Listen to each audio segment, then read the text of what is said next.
You've heard the term everywhere, right? Carbon credits. Companies are talking about them, governments are trading them, but what on earth are they, really? Let's break it down. We're going to peel back the layers on one of the most talked about and honestly one of the most misunderstood tools in the fight against climate change. It all boils down to this little unit right here, 1 metric ton of CO2 equivalent. Now, this isn't just a random number. Think of it as a standardized currency for climate action. It's the very thing that lets money flow from a boardroom in one country to a brand new wind farm or a protected forest in another. But how? And that is the core question, isn't it? How do you take this abstract idea and turn it into something that actually makes a difference for the planet? Well, to get there, we first have to understand the massive problem these credits were designed to solve in the first place. So before we get into the nitty-gritty of the tool itself, let's zoom out and look at the job it's supposed to do. This whole story starts with a global challenge that forced us all to get a lot more creative. You see, the Paris Agreement basically lays out a two-front war on carbon. On one side, we've got to slow down the flow of new emissions coming out of our factories and power plants. And on the other side, we have to clean up the mess that's already out there by empowering the planet's natural carbon vacuums. You know, our forests, our oceans, our soil. This is where the whole idea of carbon finance comes into play. The big question was, what if organizations could invest in projects far beyond their own four walls? What if they could fund a new wind farm to stop future emissions, or help reforest a valley to pull existing carbon out of the air?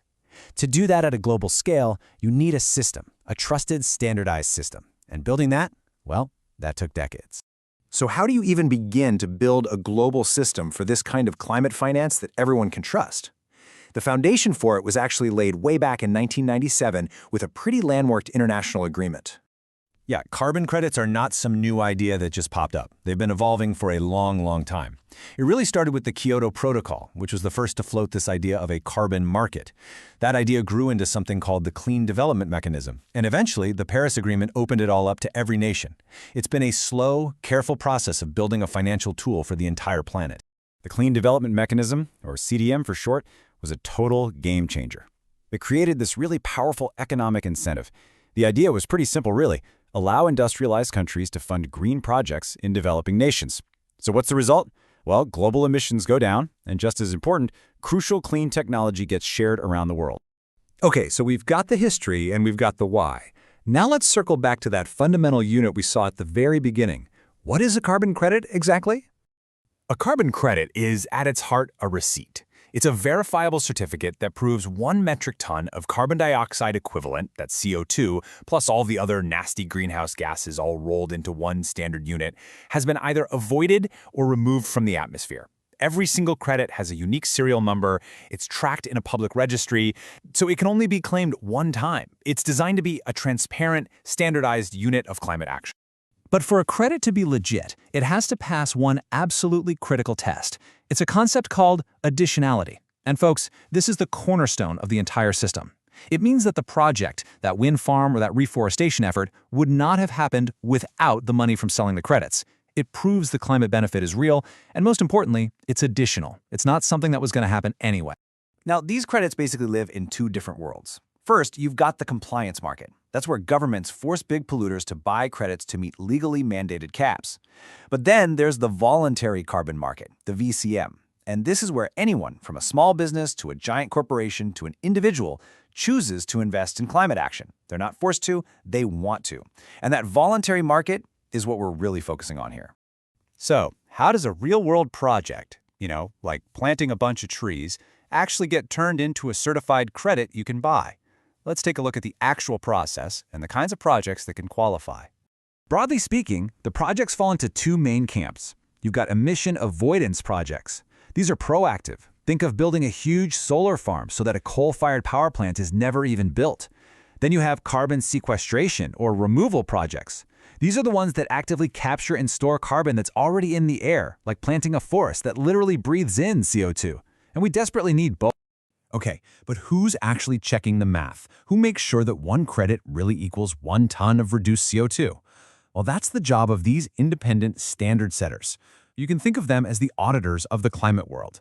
Organizations like Gold Standard or Verra's VCS, they rigorously vet every single project to make sure the climate benefits are real, they're measurable, and they're permanent. They are the essential gatekeepers of quality in this whole system. And this brings us to a really critical point. With the rise of carbon credits, you also hear a lot of concern about greenwashing. So what is the proper role for carbon credits in an organization's climate strategy? How do you use them right? This right here is the golden rule. The most important thing to remember. Carbon credits are not a get-out-of-jail-free card. They're meant to be a supplement, not a substitute for real action. The number one priority for any organization must always be reducing its own emissions. Credits are for taking action on top of that, for contributing to the global effort beyond your own immediate footprint. Any credible climate strategy follows this simple hierarchy. Step 1, measure. That means doing a full, honest accounting of your entire carbon footprint, your direct emissions, the power you buy, your whole supply chain, everything. Step 2, reduce. You have to create and actually execute a serious plan to cut those emissions down. And only then, as the final step, do you contribute by purchasing high-quality credits to counteract the emissions you just can't get rid of yet. This measure, reduce, contribute framework, that's what separates real, meaningful climate action from just greenwashing. It ensures that credits are being used to speed up global progress, not to delay the hard work of cleaning up your own act. It's really about cleaning up your own house first before you help fund the cleanup somewhere else.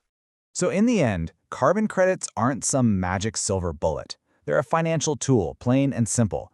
They're designed to move money to where it can have the biggest climate impact as fast as possible. But like any tool, it can be used well or it can be used poorly. The integrity of this entire market really depends on one thing: us, demanding transparency and holding users accountable.